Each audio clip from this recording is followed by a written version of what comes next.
Welcome to the Coach's Corner. We are back here at the Tivoli Tap House where you can find great food as well as great beer. I'm Tony Almanza, and alongside me is Connor Dockery. Connor, so how did the volleyball team do this weekend? Well, it was a lot of fun to watch. I was there for all three games. They were able to take down Regis last Tuesday. And then on Saturday, they took down Colorado School of Mines, #1 seed, in a thriller, but unfortunately lost the next night against Colorado Mesa. That's true. Well, Connor, who do we have on the show today?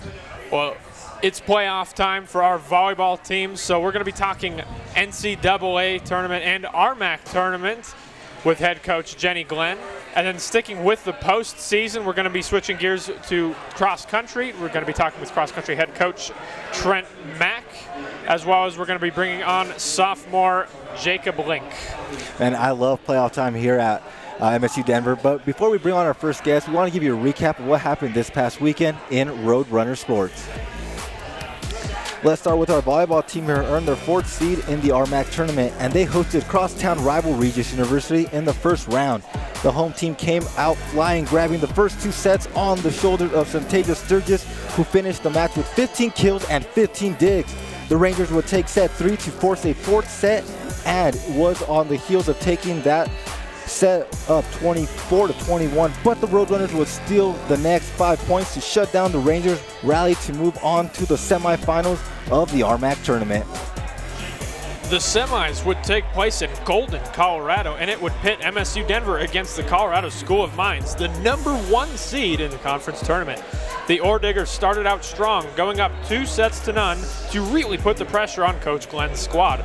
But the senior leaders in Sturgis and Taylor Duryea would help the red and blue rally all the way back to win the match 3-2 to advance to the RMAC championship match. Sturgis led all hitters with 20 kills while adding 11 digs. So on to the championship match, and it was 3-seeded Colorado Mesa waiting in the wings after they defeated 2-seeded Dixie State the previous night.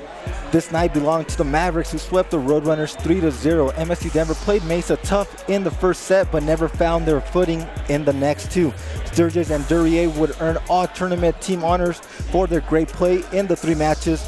On Sunday night, Coach Glenn's squad found that they would be going in the NCAA tournament for the 19th straight year, earning the 5th seed. They'll head to Stephenville, Texas for the regional portion of that tournament. And how about a little basketball? The women's team tipped off their 2018-19 campaign on the road in Lubbock, Texas. First up was Lubbock Christian, who came into this season ranked 3rd in the nation. MSU Denver threw the first punch and took a 23-8 lead in the first quarter. Senior Emily Hardigan led all Roadrunners with 16 points. But the Lady Chaps regrouped and would take the game 73-53. Coach Tanya Have's squad looked to rebound the following day, taking on Texas A&M Commerce. Senior forward Emily Hardigan had a big night, scoring 22 points on a 9 of 13 shooting, and had her team up 33-32 at halftime. But the Lions would take the victory 71-66, with 4 players reaching double-digit figures. Jonalyn Whitworth reached 13 points for MSU Denver. So now we welcome in our favorite volleyball head coach, Jenny Glenn. It better be your favorite. No, that's true, yeah. So, Coach, we don't know your age, but they keep getting you back on the show, and we appreciate that, though. Yeah, absolutely. I love being here.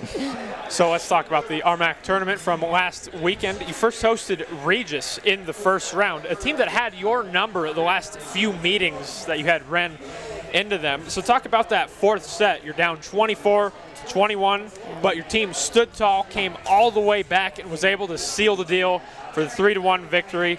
The excitement that we were able to see from the stands and for those watching online was just pretty amazing. Yeah, it was a great match. I mean, it's always a good match when we face Regis, a crosstown rivalry. I think we match up well with them. It's always a good battle. But for us to win it the way we did was awesome, to have our backs against the wall in that set specifically, and to, a call didn't really go our way, and I think it fired our girls up. And I always tell people early in the year when I argued a call that we would lose the next 3 points, and we really talked about that, like, hey, I'm fighting for you, And so for them to respond that way was just kind of like things coming to fruition for this team. So it was great team effort that night.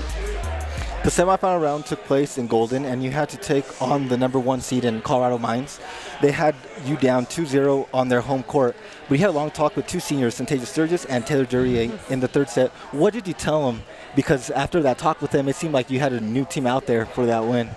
Yeah, well, I mean, I basically just reminded them that they didn't want this to be their last volleyball game of their career. You know, at that point, we knew it was a great win against Regis, but we didn't know if that would be enough to get us in the tournament. You know, we were the bubble team in a lot of ways, and so I just kind of brought that to light and just said, hey, like, let's play. You know, you're playing for your season right now as seniors, and they really responded and played with a lot of heart and a lot of passion and scored and got the team rallying behind them, and it was an awesome moment for us to flip that switch and play some of our best volleyball there on out. So obviously Friday night was quite the impressive match. I was there alongside Eric filming highlights, and we were quite literally on the edge of our seats the entire game start to finish. It was a lot of fun to watch.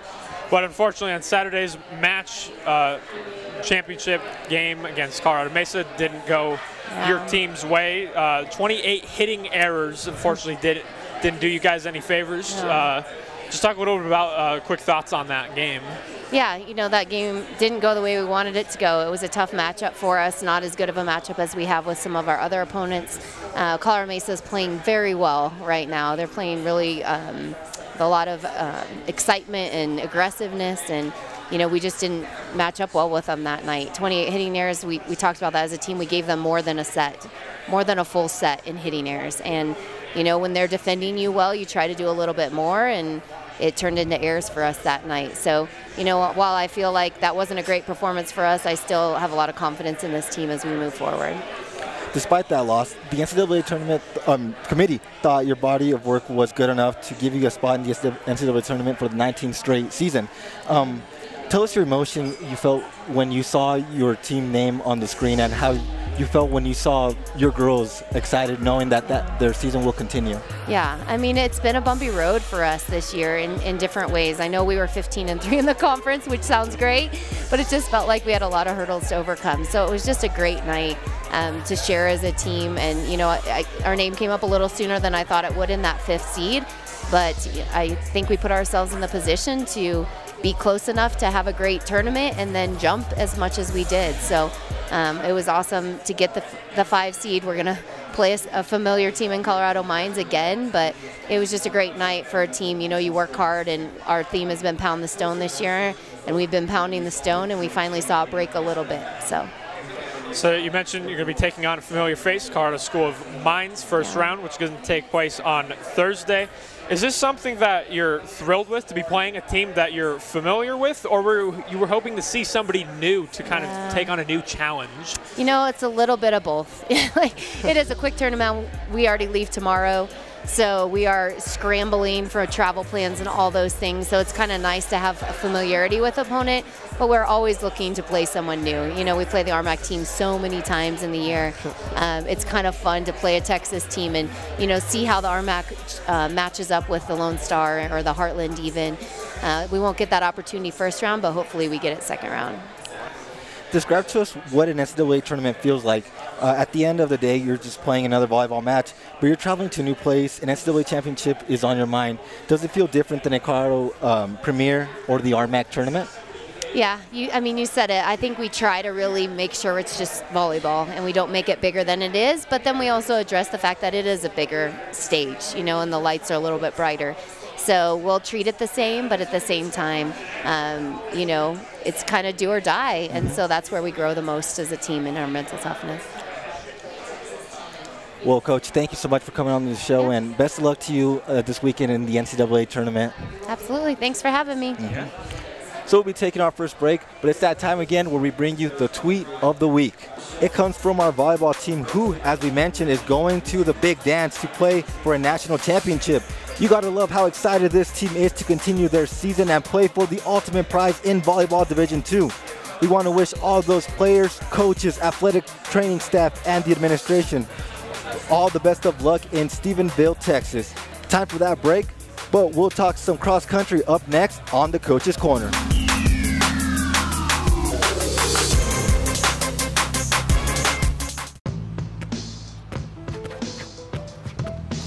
It's not about where you were born. It's not about your gender or the color of your skin, or whether you're rich, poor, or in the middle. No matter what you play, if you have the skill and drive to succeed in school and in sports, we'll provide the opportunity. We are student athletes from the Rocky Mountain Athletic Conference. Let's get real about mental health. 1 in 4 of us are currently living with a mental illness. Let's have an honest conversation about mental health. 1 in 2 of us will have a mental health issue during our lifetime. Most of those who can get help improve their quality of life. You can help stamp out the stigma associated with seeking help. Take the pledge at Stamp Out Stigma. I'm Stephanie Laraway, senior middle blocker.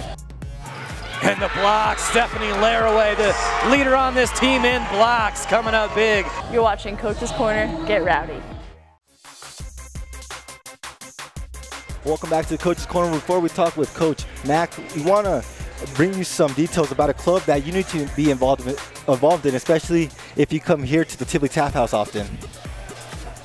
Become a Mug Club member today and turn your beer money into a student scholarship. It's brought to you by the Alumni Association, and all you have to do is give a one-time fee to become a lifetime member. If you're a student or an alumni, it's only $25, and if you're a faculty or staff, then it's only $55. The program gets you $1 off any Tivoli beer at the Tap House anytime you're around, and you can save more money at sponsored happy hours. Check out TivoliBrewingCo.com for more info on how you can become a member of the Mug Club. The next happy hour is November 15th, so don't miss out. So now we welcome in head coach of the cross-country team, Trent Mack. Coach, thank you so much for coming on the show, and how are you feeling? How are you doing? Absolutely. I'm doing well. Appreciate you guys having me. Yeah, no problem. So your squad competed in the RMAC Championships in Arvada 2 weekends ago. Now, we've been hearing stories, rumors going around that you were in fact a magical wizard. Legend has it that you were able to come pretty close in your predictions on how your team was going to perform. It was amazingly close. How did you obtain these powers? Or what was your thought process in making those predictions? No, it was actually pretty interesting. It's a good guide for me. I had the guys, I think, predicted 185 points, and I think they scored 183. And you start looking at where I had individuals falling into place, and I think we had some just exceed that a little bit, some maybe not quite there, but overall it averages out as a team.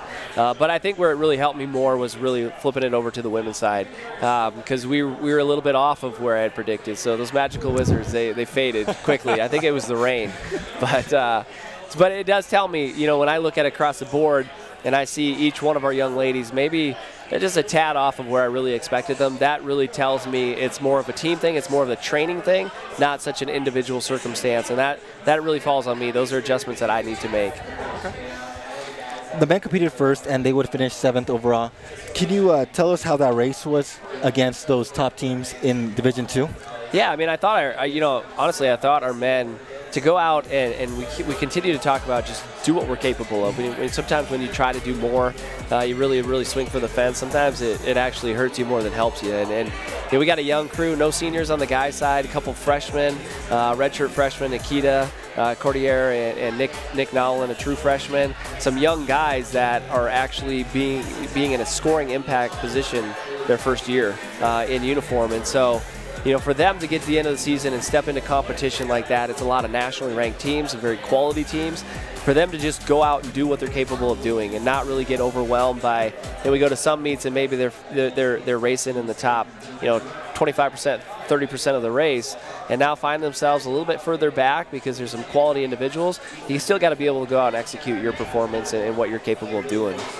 So you talked to a lot of players on the men's side. Sam Berg would finish 13th overall, but not far behind him was Jacob Length, and he's only a sophomore. Talk about his competition and his progression in only his 2nd season with the program. Yeah, it's been fun to watch Jake progress. Last year coming into cross, kind of a late start, bringing him back back onto the team. He was a red shirt prior to that, and had some injury issues, and he really progressed through the cross season. For me, it was about kind of figuring out what he was capable of doing. It was just such a minimal time working with him, but then we hit the track season, and he kind of unleashed, and he did some performances. And I think he came into the year with a PR in the mile of like 450, and ended up running like 419 at Air Force.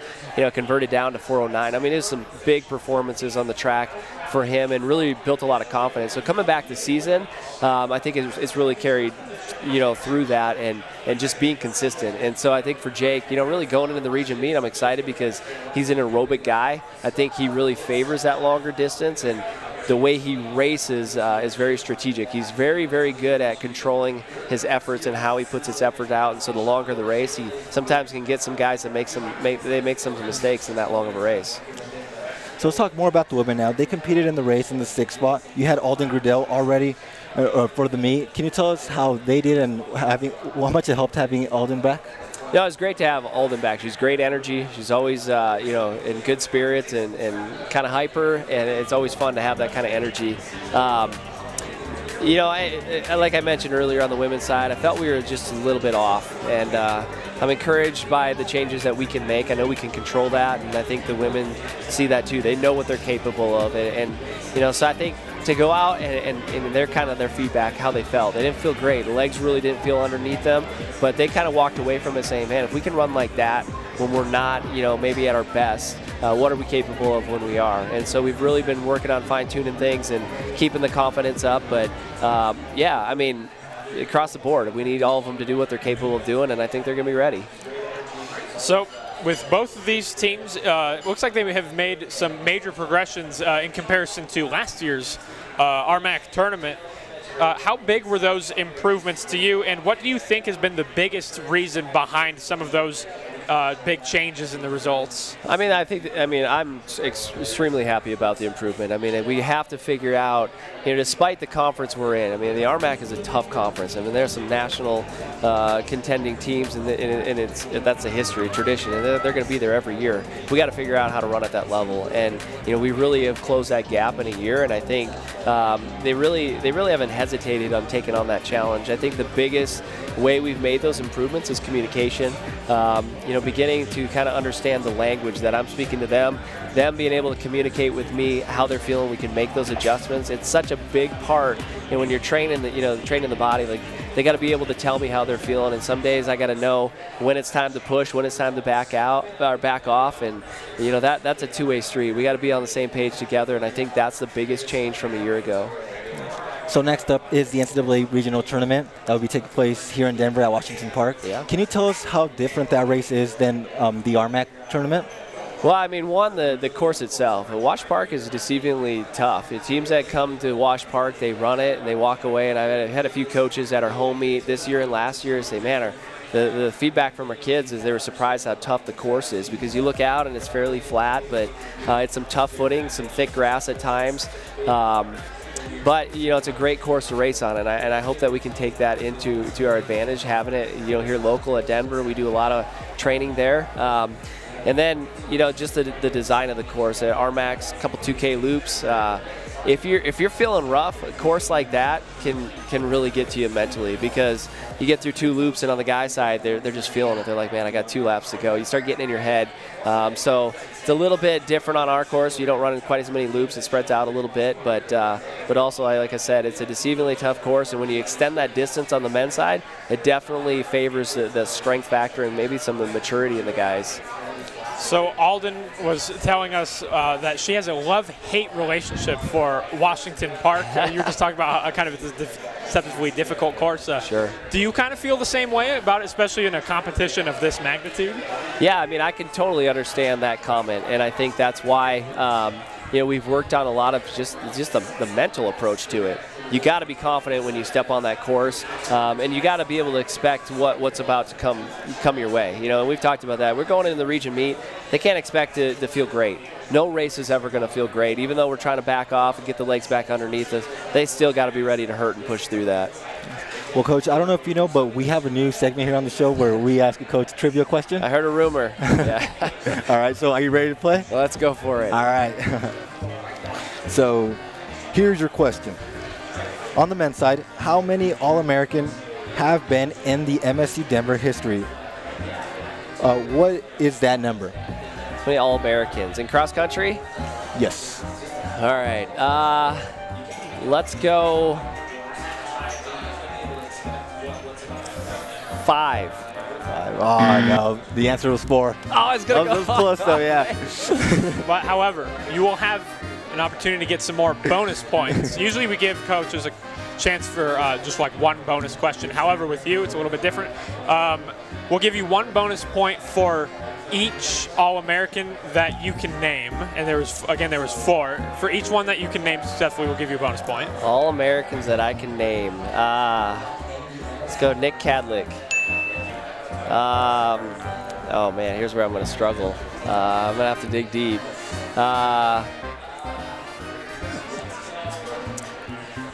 I'm running thin here. Oh man, my history. Yeah, I got to work on that. Right. I'm new to MSU's, but I need to dive into that. I don't know if I got any more for you. Well, you're not alone. Some other other coaches as well need to brush up on their Roadrunner history.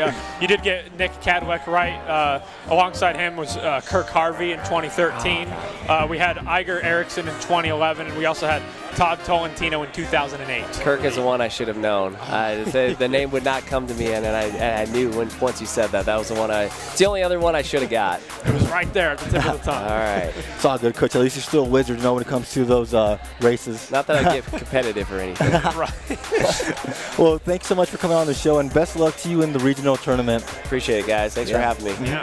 So we'll be taking one last break, but don't go anywhere. We'll be talking more cross country with sophomore Jacob Link up next on the Coach's Corner.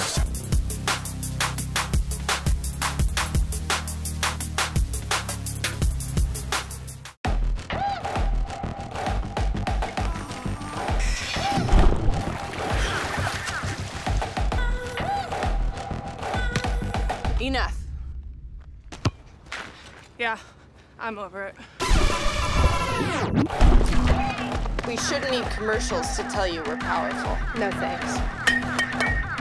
Genders don't play sports. Athletes do.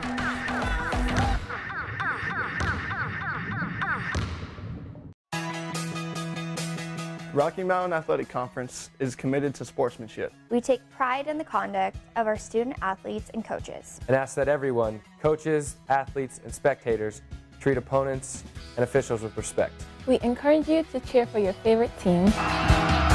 Unruly, threatening, or obscene behavior will not be condoned. Thank you for your cooperation and support.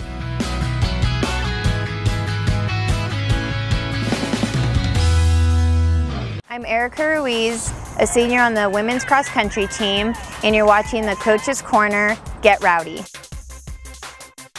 Welcome back to the Coach's Corner. Before we talk with Jake, I want to remind you that you could get free stuff by attending Roadrunner events.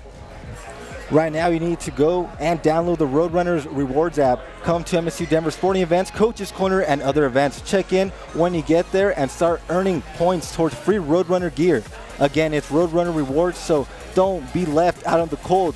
And speaking of cold, cross-country runner Jake Link here is with us. Jake, so out in the cold weather, in the snow, or in 30-degree weather, are you a big fan of that? I've lived in Colorado for a while now, so I'm kind of used to it. Our winters aren't terrible, but I've definitely spent some winters running, so I'm used to it by now, I'd say. Oh, nice. Yeah. Well, Jake, thanks again for joining us here on the show. Let's get to know you a little bit. You come from Lafayette, so you're a local Colorado kid, as you just mentioned. Tell us why you decided to come to school here at MSU Denver and run for the team. Basically I came here because I like the location. I mean, the campus is awesome. It's in downtown Denver, beautiful. And the coaches here also, they're fantastic. And I really bought into the system, and I think that we're going places, so I'm really excited for it. Nice. So it says on your bio at roadrunnerathletics.com that you're majoring in history. Is that still the case? And what's your dream job once you graduate from MSU Denver? Yeah, that's still correct. It's history, secondary education. So I want to go into teaching. So that's, be a social studies teacher, probably in high school is the goal. And do you want to do that here in Denver? I do, yeah. I would like to do that somewhere in the DPS, so Denver Public Schools. That would be ideal. Nice. So what about history that just you're attracted to? Like, what is there any specific area in history that you're interested in? I like early American West history. I like the standard like Cowboys, Indians, but it's a little more deeper than that. It's pretty cool. So, and it's I live in Colorado, which would be considered the West. So it's yeah, it's pretty fascinating.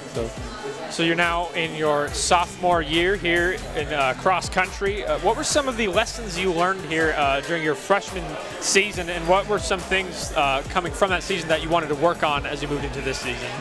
I spent a good amount of my freshman season kind of banged up with some injuries, and so it really just taught me that I had to focus on the smaller things, like rolling out, getting more sleep every night, and so I kind of tried to do that this season, and it's helped me stay healthier throughout. So it's been definitely a learning process, but yeah, it's going well.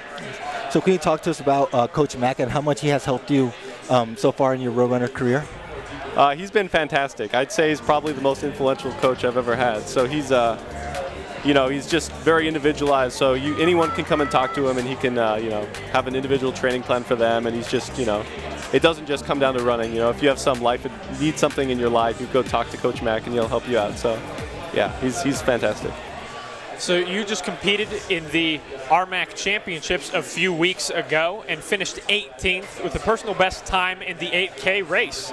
Tell us how that race went for you personally, and it didn't look like the rainy conditions threw you off one bit. The race went out pretty fast, and me and my teammate Sam, I think he's been on here a few times, we knew that guys would blow up because they went out too hard. They come back to us, so we just were patient, and we knew the rain also would make people slow down more later in the race. So as the race progressed, we just slowly passed people. So it was, 18th for me, 14th for him. It was pretty good showing. So your squad will host a regional meet at Wash Park coming up this weekend. How are you feeling heading towards that race? Because, well, you said, right, the snow or the weather doesn't concern you? Yeah, we were just talking about over there. It might snow Friday night, so it'll make things more interesting. But yeah, I would love to run in the snow. I think that'd be a good time. So it shows that the toughest runners will do better that day. So Have you ever ran in the snow before, ever? Yes. So I think I raced in the snow my freshman year of high school. There was at state there was 4 inches of snow on the ground. So similar to maybe what we'll get on Friday. Nice. So let's move more indoors. Beyond just cross country, you also run in distance events in track and field. That season's going to be kicking off here shortly in a few weeks. Tell us which events you compete in, and what are some of the differences between cross country and indoor track? I compete in everything from the mile to the 5K. So mainly the differences are usually the tracks are around 200 meters, and so if you're doing 3.1 miles, that's a lot of laps around it. And it's just more strategic. People, the turns are tight, so you have to just be a little more cautious. And, there's more spikes involved, so sometimes you can get spiked by other people racing. But it still comes down to just running. So, Jake, you have 3 sisters and 1 brother. Are they athletes too? They are not. Well, my younger brother, he plays soccer, but he's still he's in middle school. So, okay. Yep. My older sister's not an athlete. Oh, so you are probably the best athlete then in the family, right? Probably. Oh, okay. Well, Jake, thank you so much for coming on the show, and best of luck to you this weekend in the regional meet. Thank you. I appreciate it. Yeah. So before we end today's show, we want to tell you what there is to come up next in Roadrunner Sports for the weekend. Our volleyball team will start the NCAA tournament run this Thursday as they take on Carl Mines in Stephenville, Texas. The match will start at 6:30 and video will be provided. So check out roadrunnerathletics.com for the video links to cheer on Coach Glenn and her squad. And speaking of championships, Jacob Link and his cross-country team will compete for a South Regional title this Saturday at Washington Park. The men's race will start at 11:30 a.m. while the women will get going at 11:45. You need to come on out and cheer on Jacob and the rest of the Roadrunners as they take on the nation's best runners this Saturday morning. Ladies and gents, basketball season is finally here. I know I'm hyped. The men's season gets underway this Friday night as they host Stanislaus State at the Aurelia Event Center at 5 p.m. Head coach Michael Ball begins his 2nd season as head coach for the Roadrunners.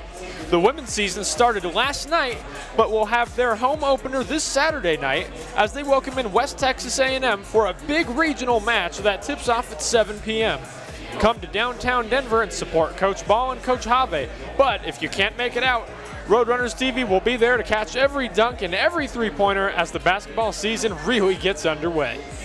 So that's to do it for this week's show, but we want to wish Coach Glenn and her volleyball team the best of luck as they begin the NCAA tournament this weekend. We want to thank Coach Glenn, Coach Mack, and Jake for coming on the show. For Connor Dockery, I'm Tony Almanza. We'll see you next time on the Coach's Corner.